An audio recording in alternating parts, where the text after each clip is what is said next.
The main purpose of the workshop is to implement a component of a project adapting to climate change risk in managing the coastal and marine areas in Sierra Leone. Chairman, Institute of Marine Biology and Oceanography, Professor Percival A.T. Shoyers, talks about how Imbo has established its name when it comes to research in science and why they would want to partner with other institutions to maintain the coastal areas when climate change risk is involved. It gives me very great pleasure. Now, the Institute of Marine Biology and Oceanography is the research arm of the Ministry of Fisheries. Imbo primarily concerns itself with the ecology of the marine environment, and that is the reason why we serve the ministry there.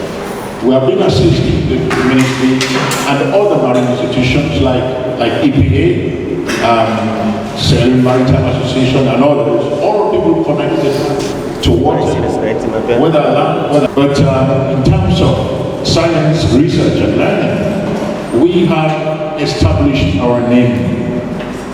We are known all over this. Project Manager Coastal Risk Management UNDP, Fanta Mosier, says it is because of a 5-year environmental climate project set up by the United Nations Development Program.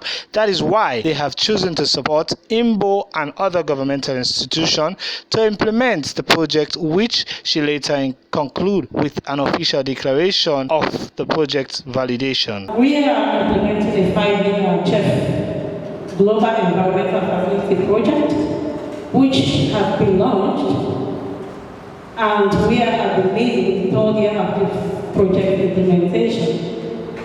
It's not deliberate. We are having all of this agency. The project is working with the various institutions represented in the high table, environmental protection, National Tourist Board, meteorology, Imbo, and all other secondary stakeholders. Mr. Chairman and gentlemen, on behalf of our resident representative, who is not in country presently, I want to officially declare this validation workshop open, and I thank you all for your participation. Henry David Bayor, head of Climate Change National Tourist Board, speaks on their plans for the protection of coastal and marine areas in Sierra Leone from the tourism sector.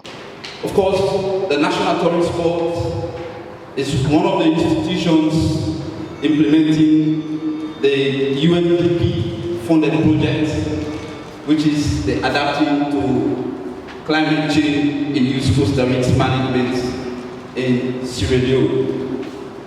Of course, the importance of the marine and coastal environment cannot be overstated. It is a critical environmental resource because it hosts a whole lot of wildlife and biodiversity. And the livelihood of many people is dependent on the marine and coastal environment. Climate change risk in coastal and marine areas of Sierra Leone is an important step towards avoiding unforeseen damages and problems in a country. For FTN Top News, Mans-Davies reporting.